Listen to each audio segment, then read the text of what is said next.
Fala pessoal, tudo bem com vocês? Estamos aqui hoje para falar de um tema extremamente importante para os serviços de saúde e também para quem deseja fazer uma acreditação, ONA, Quemento, enfim, outras acreditações, que é a grande governança clínica. Um grande desafio hoje para as organizações é manter essa governança clínica ativa. E existe uma certa confusão no que é governança clínica. Governança clínica nada mais é que um conjunto de sistemas. Então não é um setor, não é uma comissão, não é uma pessoa sozinha que faz governança clínica. Ela pode gerenciar, monitorar, trabalhar a governança clínica, cobrar a governança clínica, porém, entretanto, não é ela que é responsável pela a governança total no seu sentido. Então a gente tem que entender esse contexto. E a gente trouxe hoje etapa por etapa para você da governança clínica. Então eu vou passar para vocês um mapinha mental bem interessante. Detalhe, existem instituições que têm fases e tem instituições que têm coisas diferentes na governança clínica do que a outra. E tá tudo certo, depende do perfil de atendimento, carteira de serviço, depende de muitos fatores. Não se pode copiar uma governança clínica de um hospital e jogar numa clínica.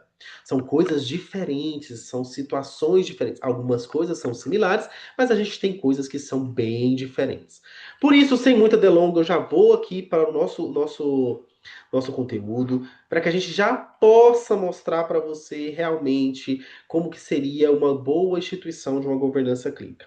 Então aqui, você médico, enfermeiro, quem estiver nos assistindo, profissional de saúde, proprietário, né, de um hospital, enfim, a gente tem e dividiu a governança clínica em 9 etapas, certo? 9 etapas. Tem até um tópico flutuante aqui, vamos apagar ele?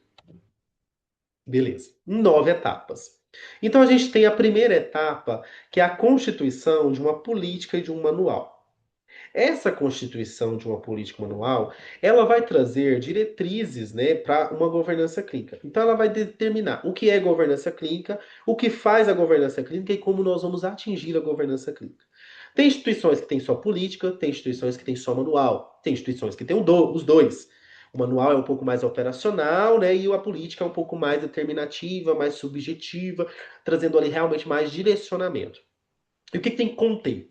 Nessas políticas é importante que contenha como que vai ser o gerenciamento dos protocolos, quais comissões fazem parte da governança clínica, como vai ser feito e como deve ser cumprida a auditoria clínica, o plano terapêutico, a educação permanente para garantir que a governança clínica seja muito bem instituída, eventos adversos clínicos e como eles serão tratados, a experiência do paciente, a avaliação de performance do profissional, que a gente chama de Fit for Service, a gente tem a questão da bioética, e aí você determina dentro da sua política o que é para a governança clínica. Isso é muito importante. Quando há algo novo numa instituição, é importante que nós tenhamos um documento, algo que diga o que é aquilo para a gente. Tá? Isso é muito importante. Uma determinação, um conceito e o que significa isso para mim, né? Porque quando a gente fala de governança clínica, eles trazem só os protocolos e vai muito mais além do que trazer só os protocolos, ou só o gerenciamento, ou só os indicadores. Vai muito mais além do que isso.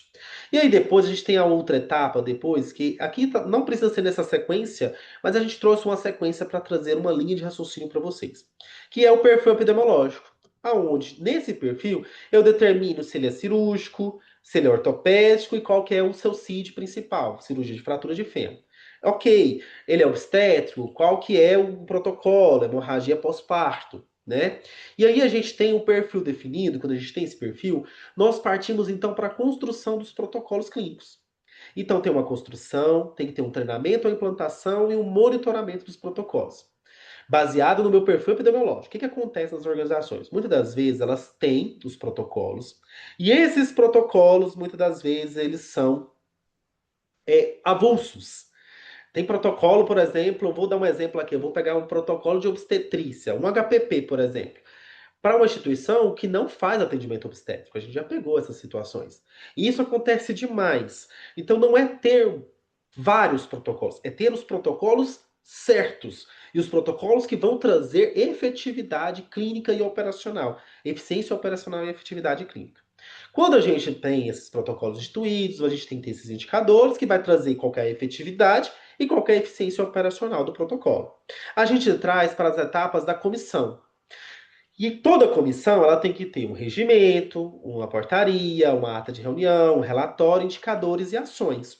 E existe algumas comissões que a governança clínica precisa estar a par, porque traz um pouquinho de interferência na efetividade clínica e eficiência operacional. Por exemplo, comissão de prontuários, comissão de óbito, comissão de farmácia, segurança do paciente, núcleo de vigilância epidemiológica, núcleo de segurança do paciente, experiência do paciente e comissão de ética. Quando a gente tem essa estrutura, essas comissões elas geram relatórios, que geram indicadores, que geram ações. Isso tem que ser encaminhado para o guarda-chuva da governança clínica, porque é a partir daqui que a governança clínica também vai agir. Porque é baseado na comissão de farmácia, ela vai ver quais são as interações, está tendo muita interação, está tendo muita reavaliação, reconciliação, entendendo que está tendo erros de prescrição. Então a gente precisa ter esse leque com a governança clínica. Depois disso, a gente tem também o que a gente chama da auditoria clínica.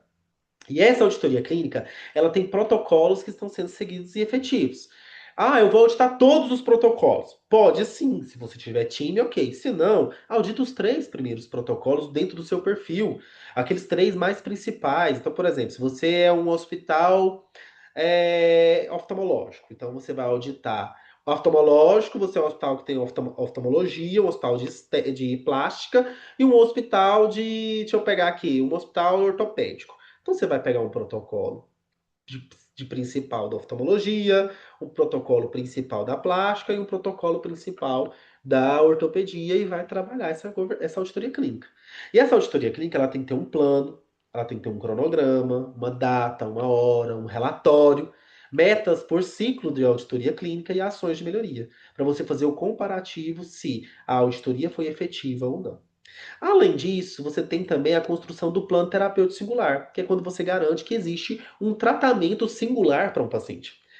Todo paciente ele é singular, mas gerenciar isso entra o plano, que aí tem a primeira visita na admissão, que é feito pela equipe multidisciplinar, que gera um plano terapêutico, que gera metas terapêuticas para metas diárias, objetivos diários. E aí você garante o monitoramento para ver a efetividade do PTS, que garante a utilização de recursos corretamente, que garante eficiência operacional, efetividade clínica, rotatividade de leito. A governança clínica, ela interfere em vários fatores. Financeiramente, qualidade na assistência, educação permanente e muito mais. Por isso que a gente tem a próxima etapa, que é a educação permanente. Onde a gente tem, por exemplo, o cronograma de treinamento dos protocolos clínicos e atividades clínicas. Tem que ter um cronograma anual, que tem que ter esse cronograma de educação permanente. Tem que estar baseado nos riscos assistenciais, nos principais eventos clínicos médicos, nas regulamentações dos conselhos, nas RDCs, nas normas técnicas, que são, por legislações, tem que ter esse treinamento, sei lá, semestralmente, mensalmente. Então, esse cronograma de educação permanente, ele tem que existir. Dos protocolos, dos principais riscos diante do ciclo anterior, e assim sucessivamente. Tá? Isso é muito, muito, muito importante. A gente tem também as notificações. Essas notificações a gente tem análise da notificação, a governança clínica tem que participar dessa análise de notificações clínicas, principalmente eventos de óbito, eventos clínicos, eventos relacionados ao protocolo, violação de protocolo, tudo isso eles têm que participar. Então tem que ter uma pessoa da governança clínica? Tem. Geralmente existe o diretor técnico ou clínico. E aí existe ali alguma comissão de assistência clínica, existem geralmente instituições que têm variadas estratégias. E aí a gente tem que ter o quê? Como fazer uma boa análise, uma tratativa, executar as ações da notificação, verificar a efetividade dessas ações para garantir uma governança clínica. E por último, a gente tem que ter a descrição de uma experiência do paciente. É baseado na experiência do paciente que eu verifico como é que está a minha comunicação, o envolvimento dele nas decisões. Agora a gente tem a Lei 15.378, a gente gravou um vídeo sobre ela, mas é importante você entender que é obrigatório o paciente estar presente nas decisões do seu cuidado. E os protocolos têm que estar alinhados a isso, garantindo que o paciente tem sim domínio daquilo ali. Então isso é muito, muito, muito importante, tá? Aí a gente tem a jornada do paciente, que tem que ser descrita. Para você ter uma experiência, você tem que ter a jornada do paciente descrita por persona ou por paciente. uma experiência do paciente para a para a linha cirúrgica, para a linha emergencial, para a linha da internação, né, que é através das linhas do cuidados, e você vai fazendo os traces para verificar se essa jornada está efetiva ou não. E a pesquisa de experiência do paciente tem que ser descrita dentro da instituição. Isso traz dados para a governança clínica para verificar justamente essa comunicação dos profissionais com o paciente, da clínica, da sua tomada de decisão, da experiência positiva ou negativa e para a melhoria do processo. Certo? Experiência hoje, atingir a experiência do paciente hoje é garantir fidelização de cliente. O paciente nunca esquece uma experiência positiva e nenhuma experiência negativa. Então, como você quer ser lembrado hoje pelo seu paciente? Isso é um ponto muito importante. E a gente tem agora, para poder finalizar, então a gente apresentou para você essas etapas, tá? Que é importante, para vocês poderem ver. Só um minutinho, pessoal. E aí, a gente desenvolveu uma imersão. Agora, a gente tem todas essas etapas e você precisa de ajuda para implementar. Nós da Qualité desenvolvemos a imersão da governança clínica, voltada para profissionais médicos e profissionais de saúde, de modo geral, geralmente setores da qualidade, segurança do paciente, enfermeiros, coordenadores, gerentes de enfermagem.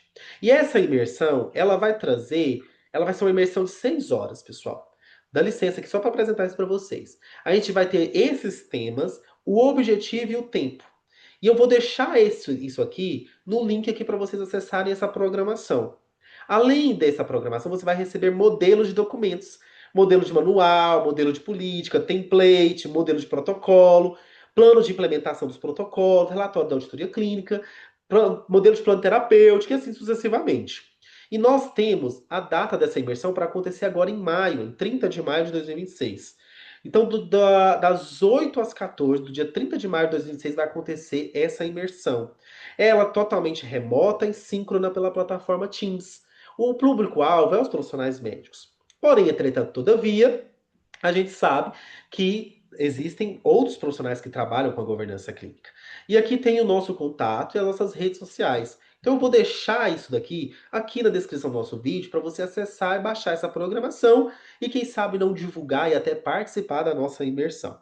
Então, a governança clínica hoje ela é um grande desafio e nós então trouxemos para você as etapas e também a imersão para que você possa se especializar cada vez mais na governança clínica. É muito importante que a gente comece a trabalhar a governança clínica dentro das instituições, pessoal. Por quê? Porque ela traz eficiência operacional e efetividade clínica. Efetividade clínica você garante experiência e você garante que as coisas sejam feitas na hora certa, no tempo correto. E a eficiência operacional é que seja feito no tempo correto e com os recursos necessários, sem ultrapasse de recursos adicionais, garantindo a sustentabilidade da sua organização. Isso é muito importante. Se você gostou do nosso vídeo, deixe o seu like e se inscreva no nosso canal. E compartilhe esse vídeo e deixe aqui a pergunta que você tem de dúvida sobre a imersão ou sobre a governança clínica, que a gente vai te responder, tá bom? Aguardo você então na nossa imersão e até breve, pessoal. Tchau, tchau.